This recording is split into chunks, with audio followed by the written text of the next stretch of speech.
যে পতিতাকে শ্রমিকের সম্মান এনে দিতে চায়, সে কি জানে একজন পতিতা মহিলা শুধুই কি শ্রম বা সময় বিক্রি করে?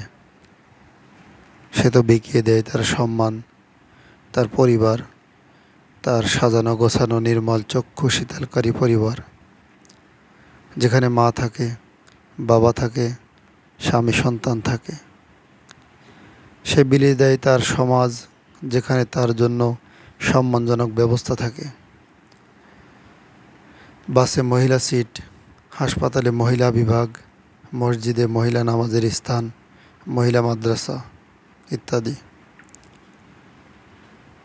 সেই মেয়েটি কি শুধুই শ্রম বিক্রি করে, যার একটা স্বপ্নের পুরুষ ছিল মনে? দেখতে ঠিক যেন রাজকুমার, যাকে নিয়ে আশা ছিল ঘর বাঁধবে কোনো এক নির্জন দ্বীপে। হাসি গল্প আনন্দের বন্যা হবে সেটা। দুজনের কোল জুড়ে আসবে স্বর্গ থেকে রাজপুত্র অথবা ফুলকুমারী। একজন পতিতা কি শ্রমিকের মর্যাদা পেলে সুপারিশকারী তার সুযোগ্য পুত্রের পুত্রবধূ হতে দিবেন? আসলেই সবই ধোঁকার বিভিন্ন রং। কেউ লাল ধোঁকা দেয়, কেউ নীল বিষাক্ত ধোঁকা।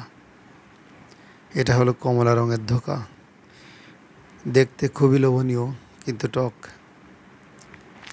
কেউ যদি এভাবে সুপারিশ করত যে পতিতাদের কর্মমুখী উৎপাদনশীল প্রশিক্ষণ দিয়ে স্বাভাবিক জীবনে ফেরাতে হবে, তাদের সম্মানজনক পেশার ব্যবস্থা করতে হবে, এবং যারা জোর করে মেয়েদের এই পেশায় নিয়ে যাচ্ছে তাদেরকে মৃত্যুদণ্ড দিতে হবে, কতই না ভালো হতো।